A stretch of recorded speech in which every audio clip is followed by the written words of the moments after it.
പിന്നെ ഈ പറഞ്ഞ പോലെ വിഴിഞ്ഞം വിഷയം, ഞാൻ അത് ആദ്യം നേരത്തെ ചെയ്തു. വിഴിഞ്ഞം വിഷയത്തിൽ അച്ഛന്മാരും മെത്രാന്മാരും നാണം കെട്ടാണ് അത് അവസാനിപ്പിച്ചത്.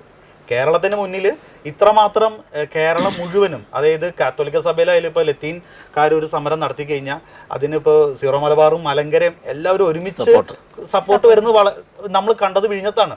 കേരളത്തിന്റെ കാസർഗോഡ് മുതലുള്ള ആളുകൾ എത്തി. അത് ഏറ്റവും മറ്റത്തിറങ്ങണത്.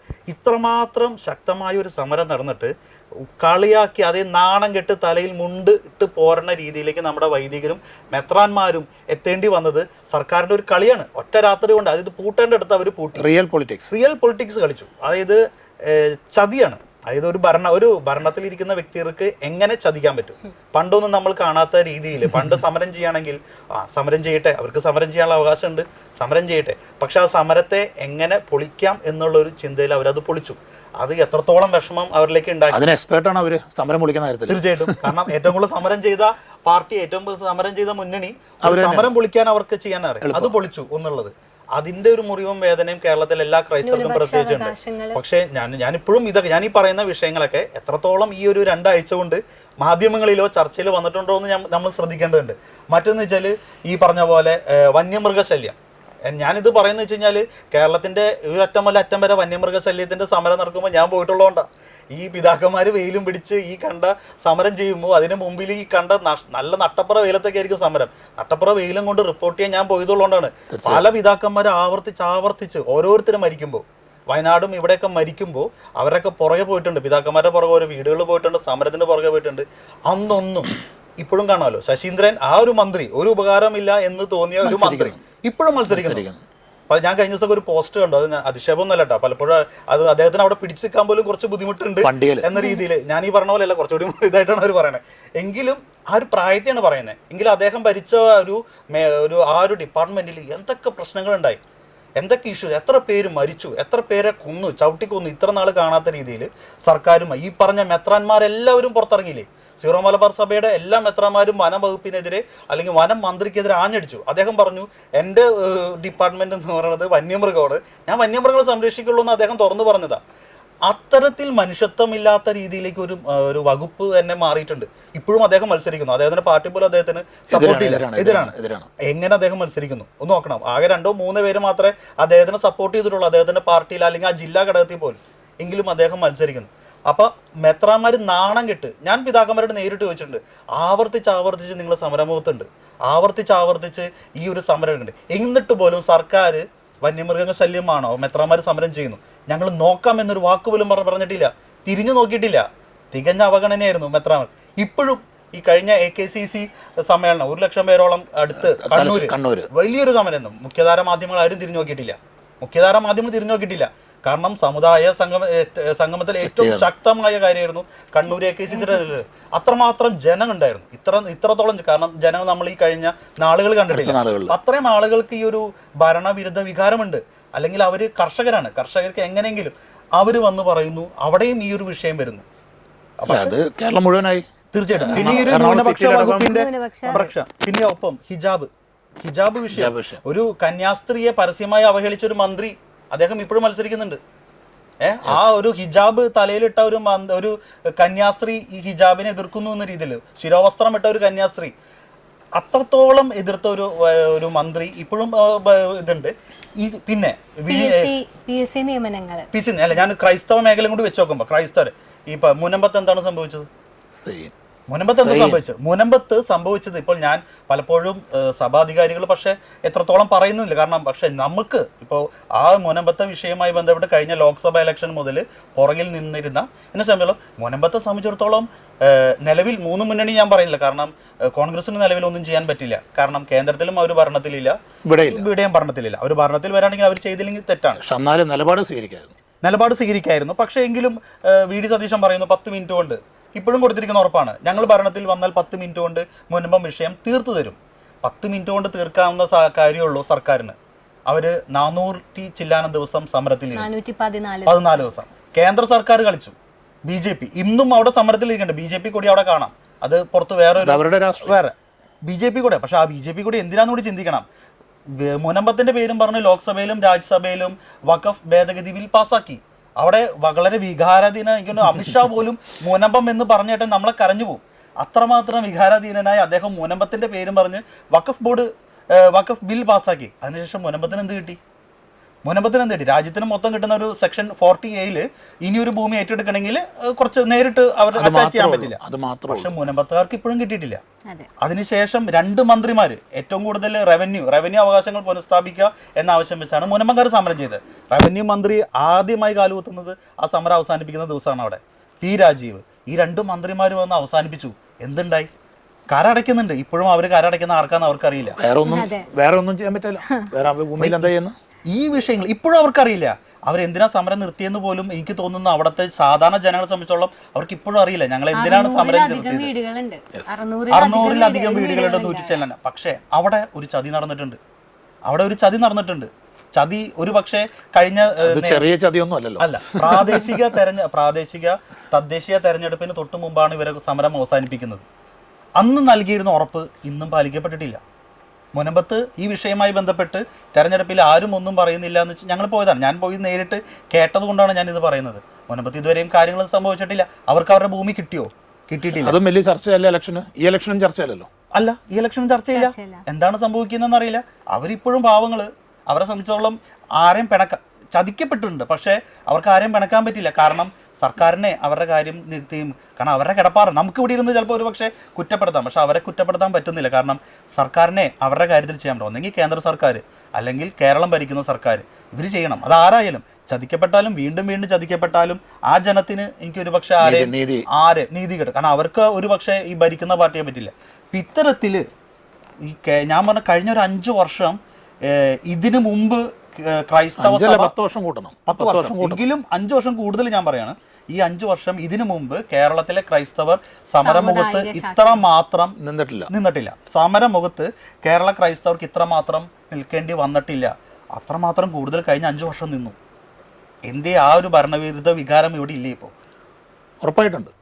ഉറപ്പായിട്ടുണ്ടെന്നാണ് മനസ്സിലാക്കുന്നത്. പക്ഷേ എന്നാണെന്നറിയോ, നമ്മുടെ ഒരു കുഴപ്പമെന്ന് പറഞ്ഞാൽ ഈ സമൂഹത്തിൻ്റെ ഇടയിലേക്ക് കൃത്യമായിട്ട് എത്തിക്കുന്നതിൽ നമ്മൾ പരാജയപ്പെട്ടിട്ടുണ്ട്. ഇപ്പോഴും നമ്മളടക്കമുള്ള സമൂഹം ഇപ്പോൾ അന്ന് കണ്ണൂർ റാലിക്ക് വന്ന പറയുന്ന ലക്ഷക്കണക്കിന് ആളുകളുടെ അതിൽ തന്നെ എത്ര പേര് ഈ വികാരം എന്ന് പറഞ്ഞാൽ ഈ ഒരു എതിർവികാരത്തോടെ വന്നു എന്നറിയത്തില്ല. അത് ചിലപ്പം ആ സംഘടനയോടുള്ള സ്നേഹം കൊണ്ടായിരിക്കാം, അല്ലെങ്കിൽ ഇത് കാണാൻ വേണ്ടി വന്നവരായിരിക്കാം. എത്ര പേർക്ക് ഈ വികാരം ഉണ്ടെന്ന് അറിയത്തില്ല. എൻ്റെ വീട്ടിൽ കാട്ടുപന്നി കയറിയിട്ടില്ല, എൻ്റെ വീട്ടിൽ കടുവ കയറിയിട്ടില്ല, കടൽ തീരത്ത് താമസിക്കുന്നവരാണ്, എൻ്റെ വീട് കടലെടുത്തിട്ടില്ല. നമ്മൾ ഇതിനിടയ്ക്ക് ചർച്ച ചെയ്യാൻ പോയതൊരു വിഷയം എന്താണെന്നറിയോ, ഈ വിഴിഞ്ഞം പദ്ധതിയൊക്കെ ആയിട്ട് ബന്ധപ്പെട്ട് ഇപ്പോഴും ആ തീരദേശ ജനത അനുഭവിക്കുന്ന വേദനയുണ്ട്. ഓരോ ദിവസം, ഞാൻ കഴിഞ്ഞ ദിവസം ഉണ്ടായിരുന്നു വലിയതുറ അടുത്ത് തോപ്പ് എന്ന് പറയുന്ന ഒരു സ്ഥലത്ത്.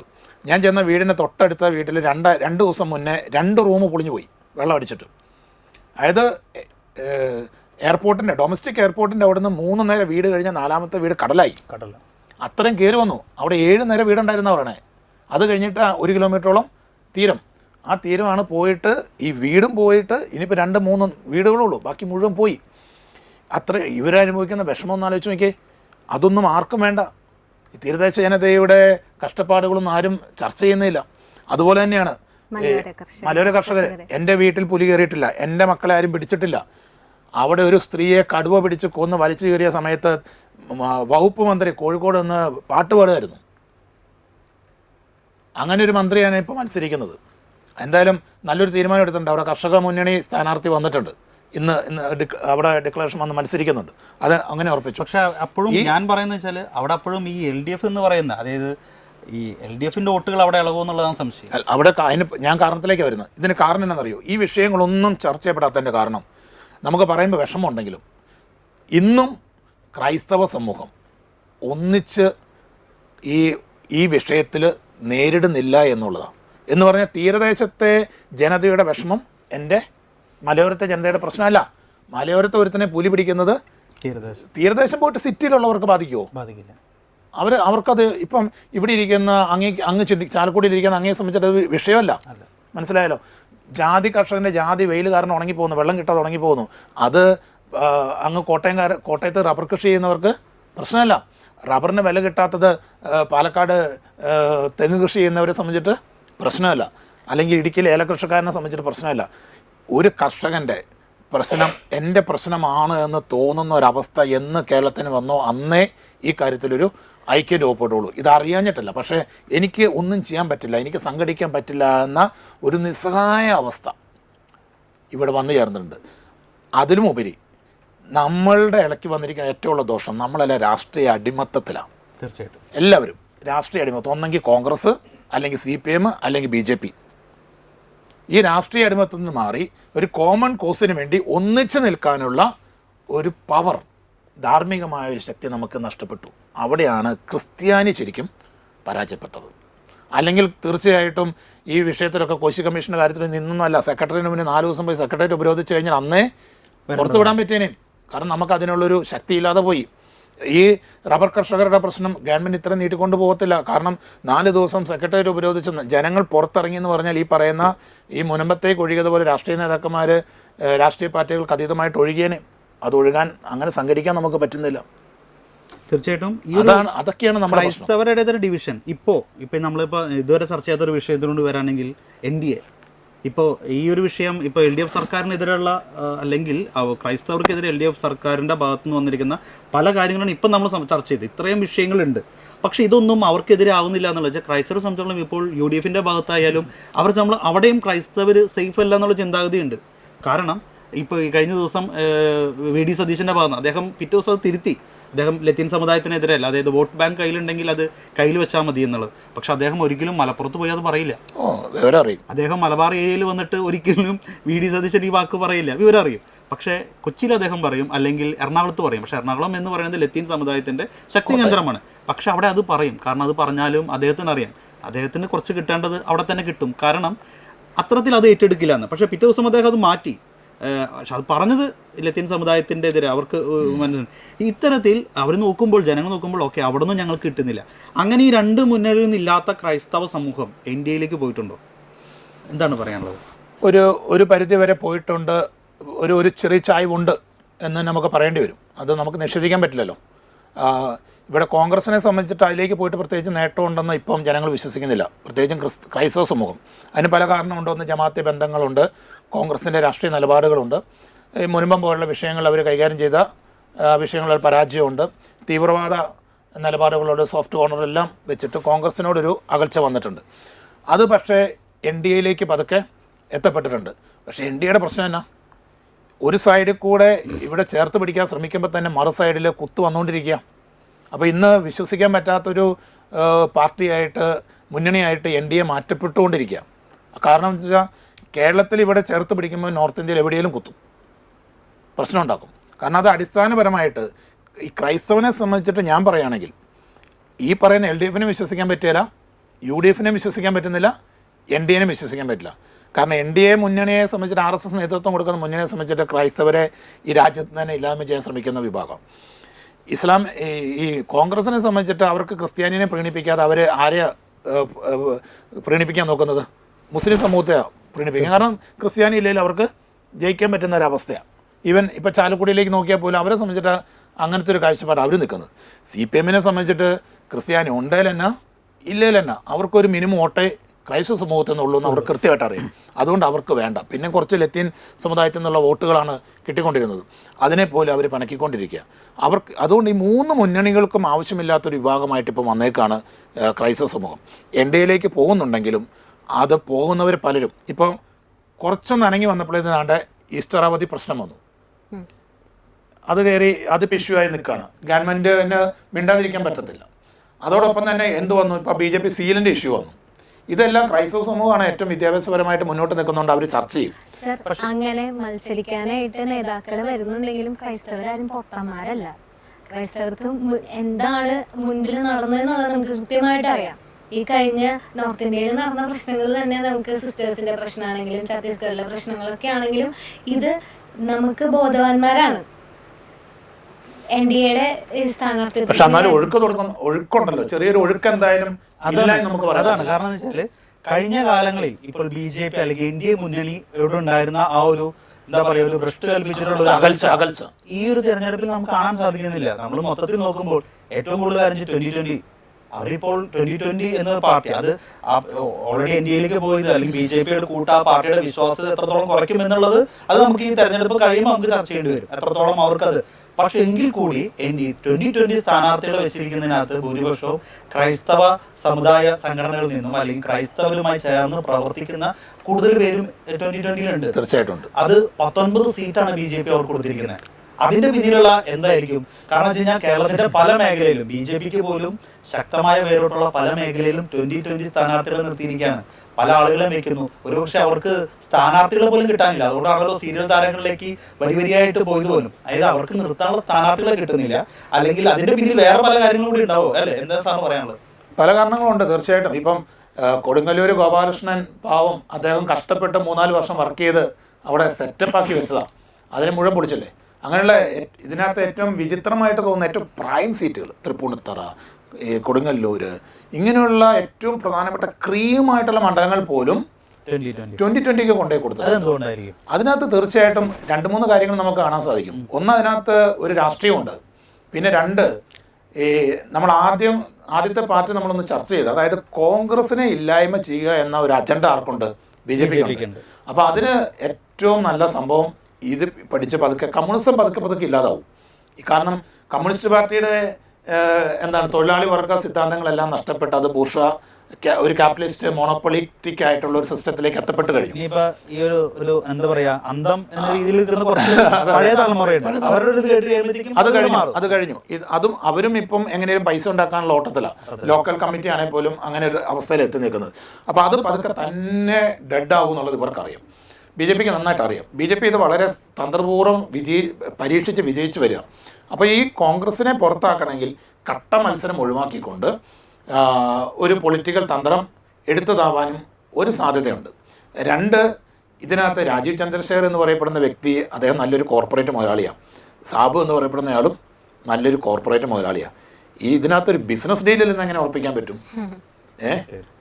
നമുക്ക് പുറത്തുനിന്ന് കാണുമ്പോൾ ഇതിനകത്തൊരു സീരിയൽ നടി, ഒരു ദിവസം പോലും രാഷ്ട്രീയം ചർച്ച ചെയ്യുകയോ ചിന്തിക്കുകയോ ചെയ്യാത്ത ഒരു സീരിയൽ നടിമാർ നിങ്ങളുടെ വിവാഹമാണല്ലോ. ഈ നടി പെട്ടെന്നൊരു സുപ്രഭാതത്തിൽ 3-4 സീരിയലിൽ ഓരോ ദിവസം അഭിനയിച്ചുകൊണ്ടിരിക്കുന്നവരാണ്. 2 മണിക്കൂർ, 3 മണിക്കൂർ, 4 മണിക്കൂറൊക്കെ വെച്ചിട്ട് അവർ ആ സീരിയൽ അഭിനയം എല്ലാം നിർത്തിയിട്ട് ഒരു മാസത്തെ വരുമാനം വേണ്ടെന്ന് വെച്ചിട്ട് ഇവിടെ വന്ന് നിൽക്കുമെന്നാണ് ചിന്തിക്കുന്നത്. അങ്ങനെ ചിന്തിക്കാൻ പറ്റുന്ന രീതിയിൽ മലയാളി മാറിയോ? എനിക്ക് തോന്നുന്നില്ല. ഒരു ഉറപ്പില്ല. ജയിക്കുന്നു പോയിട്ട് 10,000 വോട്ട് കിട്ടുമെന്ന് ഉറപ്പില്ലാത്ത സ്ഥലങ്ങളിൽ വന്ന് നിൽക്കുന്നു. അപ്പോൾ അതിനകത്തൊരു ബിസിനസ് ഉണ്ട്. പേയ്മെന്റ് ഉണ്ടാവും. തീർച്ചയായിട്ടും ഉണ്ടാവും. അല്ലാതെ ഒരു കാരണവശാലും അങ്ങനെയുള്ളവർ വന്ന് നിൽക്കില്ല, ബലിയാടാവില്ല. കാരണം ഇന്നലെയൊക്കെ വന്ന ഒരു ട്രോള് കണ്ടല്ലോ, ഒരു സ്ഥാനാർത്ഥി എന്ന് പറയുകയാണ്, ഞാൻ ഇന്ന സിനിമയിൽ ഞാൻ മോഹൻലാലിൻ്റെ കൂടെ അഭിനയിച്ചിട്ടുണ്ട് എന്ന് പറഞ്ഞ് പരിചയപ്പെടുത്തേണ്ട അവസ്ഥ എന്ന് പറഞ്ഞാൽ രാഷ്ട്രീയം പറയാനില്ല, രാഷ്ട്രീയം പറയാൻ അറിയില്ല.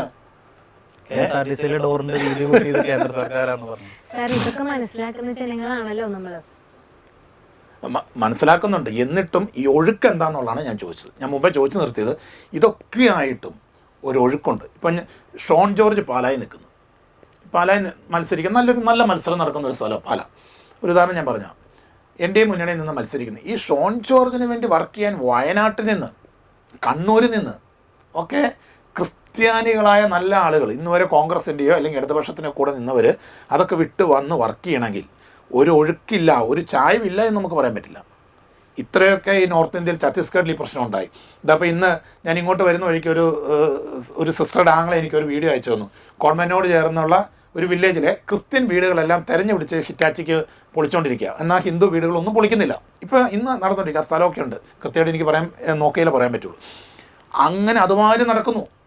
കേരളത്തിന് പുറത്ത് എല്ലാ സ്ഥലങ്ങളിലുണ്ട്. എന്നിട്ടും ഇതൊക്കെ അറിഞ്ഞിട്ടും നമ്മുടെ സഹോദരങ്ങളെ ഇതുപോലെ പരസ്യമായിട്ട് പീഡിപ്പിക്കുമെന്ന് അറിഞ്ഞിട്ടും എന്തേ BJPയിലേക്ക് ഇങ്ങനെ ഒരു ചായ്വ് പോകുന്നത്?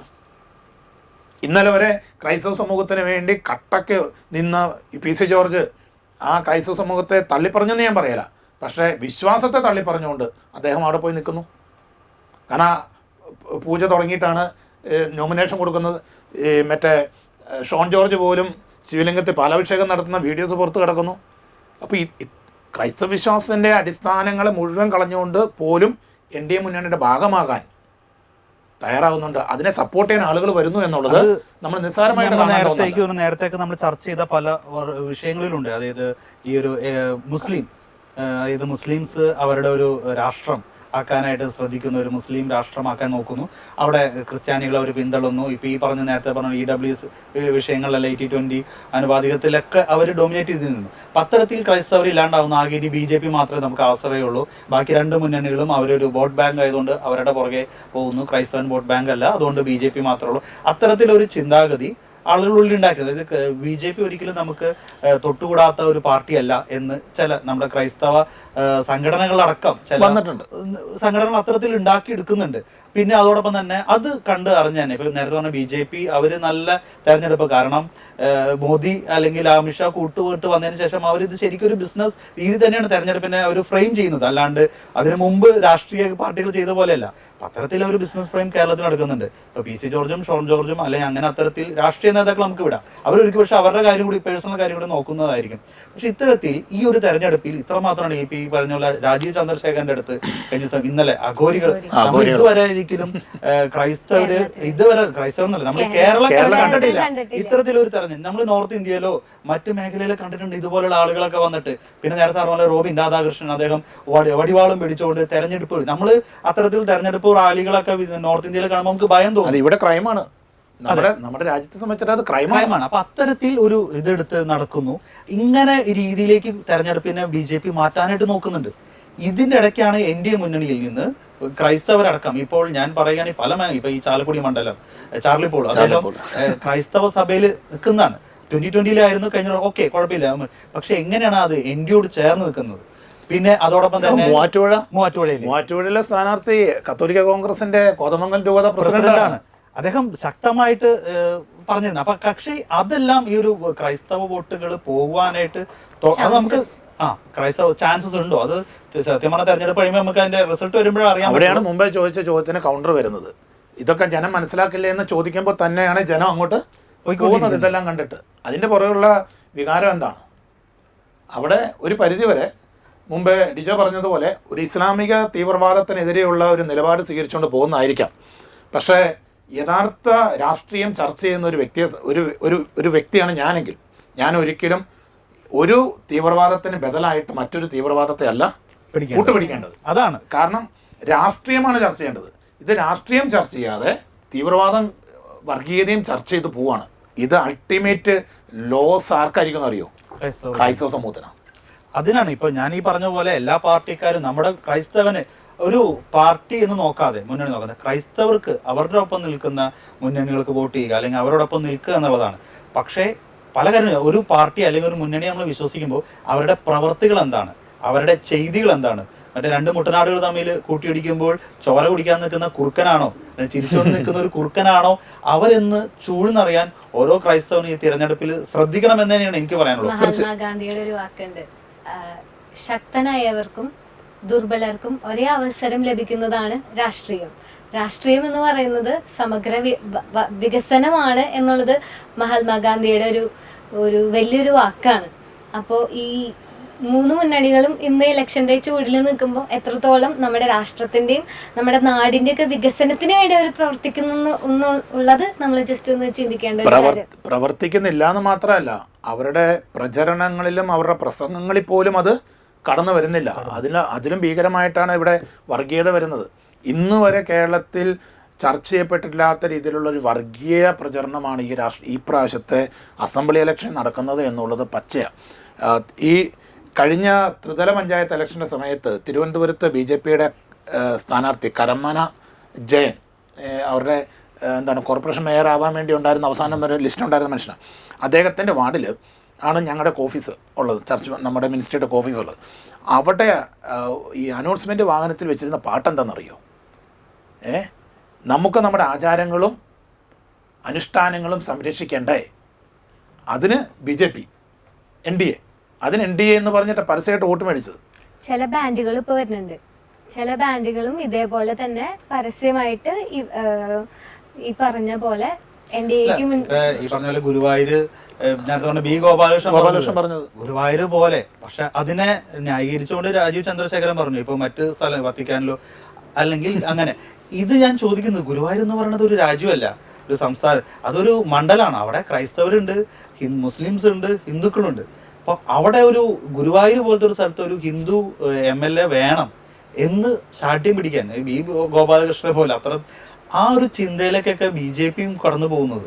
അല്ല, BJP അതിനകത്ത് തന്നെയാണ്. കാരണം ഇപ്പൊ നമ്മുടെ ആസാം മുഖ്യമന്ത്രി അല്ലേ ഹേമന്ത് ബിശ്വാസ് ശർമ്മ, അദ്ദേഹം കഴിഞ്ഞ ദിവസം നടത്തിയ പരാമർശം എന്താണ്? ഞങ്ങൾ അധികാരത്തിൽ വന്നാൽ അവിടെ ഒരു ഇസ്ലാമിക വിഭാഗത്തിൽ നിന്നോ ഹിന്ദു വിഭാഗത്തിൽ നിന്നോ അല്ലാതെ ഒരാൾ നേതൃത്വത്തിൽ ഉണ്ടാവില്ല എന്ന് കൃത്യമായിട്ട് ഡിക്ലെയർ ചെയ്ത് കഴിഞ്ഞു. ഇന്ത്യ എന്ന് പറയപ്പെടുന്ന മതേതര രാജ്യത്ത് എങ്ങനെയാണ് അങ്ങനെ ഒരു സ്റ്റേറ്റ്മെൻറ്റ് പറയാം? എന്നിട്ട് ഒരു കേസെടുക്കാൻ പറ്റാത്തൊരവസ്ഥ, ഒരു ക്രൈം ഇടാൻ പറ്റാത്ത അവസ്ഥ. അതൊക്കെ ഇത്തരത്തിലുള്ളൊരു വർഗീയ ചിന്ത എൻ്റെ കാഴ്ചപ്പാടിൽ ക്രൈസ്തവ സമൂഹത്തിൻ്റെ ഭാഗത്തുനിന്ന് വരുന്നത്. കാരണം അത് അങ്ങനെ വന്നു കഴിഞ്ഞാൽ പിന്നെ നിയന്ത്രിക്കാൻ പിന്നെ ലോകത്ത് ആർക്കും പറ്റില്ല. കാരണം ഈ രാജ്യത്തെ കീറിമുറിക്കപ്പെട്ടിരുന്ന അവസ്ഥയിൽ നിന്ന് ഒത്തുചേർത്ത് പിടിക്കുന്നതിൽ ഏറ്റവും കൂടുതൽ അധ്വാനിച്ച വിഭാഗം ക്രൈസ്തവ സമൂഹമാണ്. തീർച്ചയായിട്ടും ഇവിടെ ഇതുപോലെ വർഗീയമായിട്ടും ജാതീയമായിട്ടും ഒക്കെ ഭിന്നിച്ച്, ജാതിയുടെയും വർഗത്തിൻ്റെയും വർണ്ണത്തിൻ്റെയും ഭാഷയുടെയൊക്കെ പേര് ഭിന്നിച്ചെന്നൊരു സമൂഹത്തെ ചേർത്ത് പിടിച്ച് ഒന്നിച്ച് കൊണ്ടുപോയി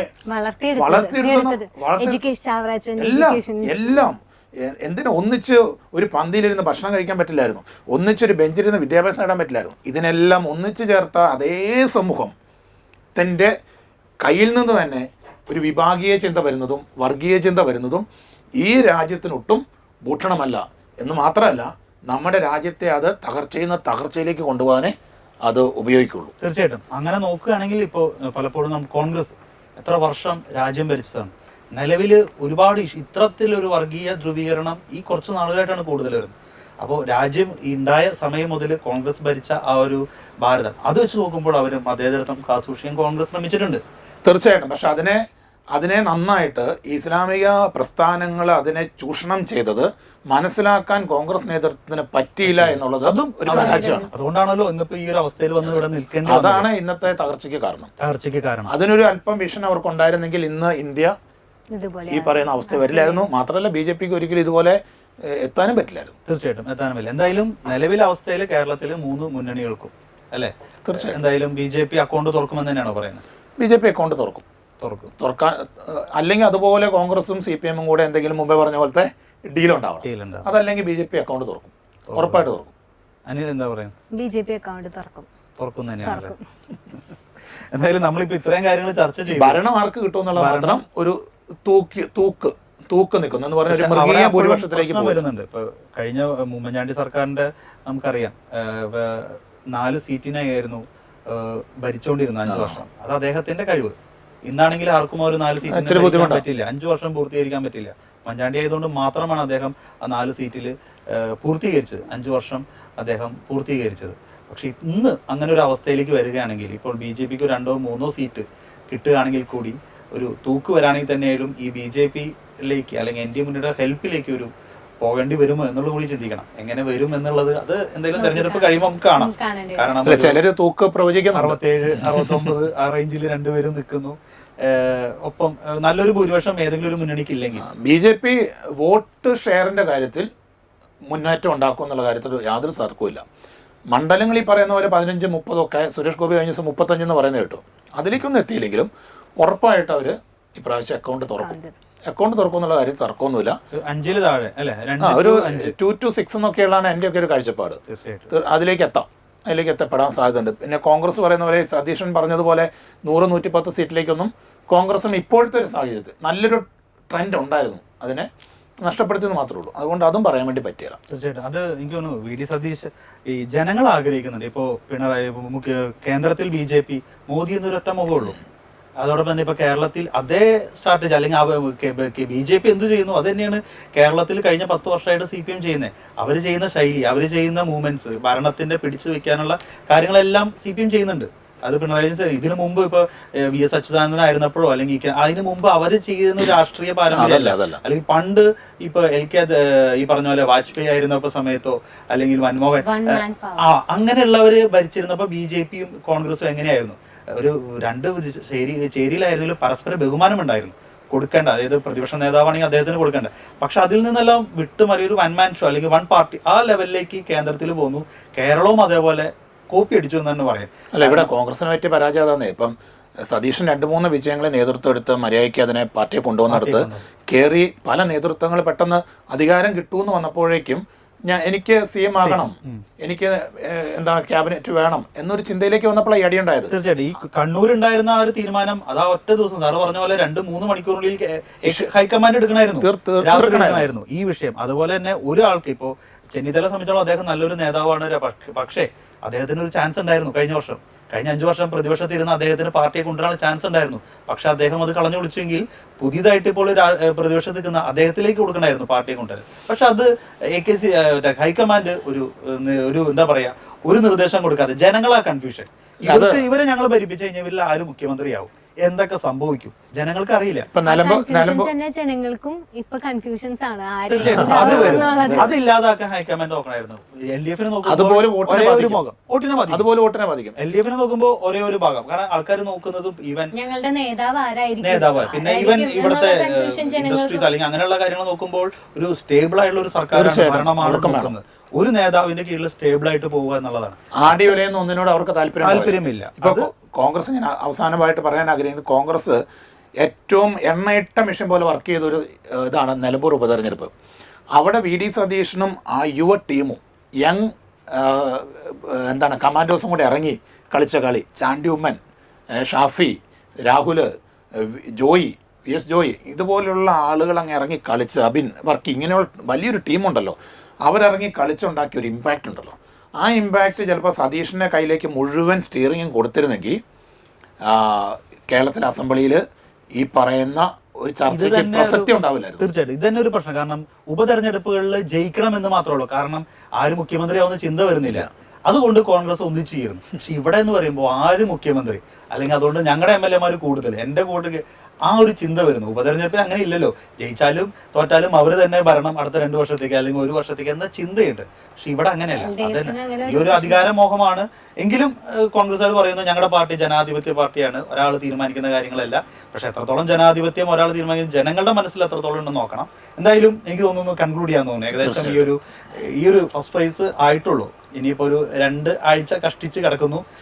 ഈ ഒരു 2 ആഴ്ച കൊണ്ട് പലതും സംഭവിക്കാം. തീർച്ചയായും നമുക്ക് അവസാനത്തെ ഒരു 1-2 ദിവസം ഒരു മണിക്കൂർ കൊണ്ട് പല വിഷയങ്ങളും മാറി വീഴുന്നതാണ് വോട്ടിൽ മാറ്റം വരുന്നത്. ഇപ്പൊ ആദ്യ സമയങ്ങളിലെ കാര്യങ്ങളൊക്കെ ഒരു 2 ആഴ്ച കഴിയുമ്പോൾ മറക്കും. ഇപ്പോൾ സർക്കാർ ഭരിക്കുമ്പോൾ ആയത് 4 വർഷം മറന്ന് അവസാനത്തെ 1 വർഷം മാത്രം ചിന്തിക്കുന്ന ചിന്തയിലേക്ക് കേരളത്തിൽ ജനത പോകും. അതുകൊണ്ട് നമുക്ക് അവസാന നിമിഷങ്ങളും കൊണ്ട് ചെയ്യാം. എന്തായാലും ഈ ഒരു ചർച്ച നമുക്ക് വീണ്ടും തുടരേണ്ടതുണ്ട്. എന്തായാലും ഇത്ര നേരം ഞങ്ങളുമായി ഈ ഒരു ഡിസ്കഷനിൽ ആശയങ്ങൾ പങ്കുവെച്ച 2 പേർക്കും ഒരുപാട് നന്ദി. Thank you.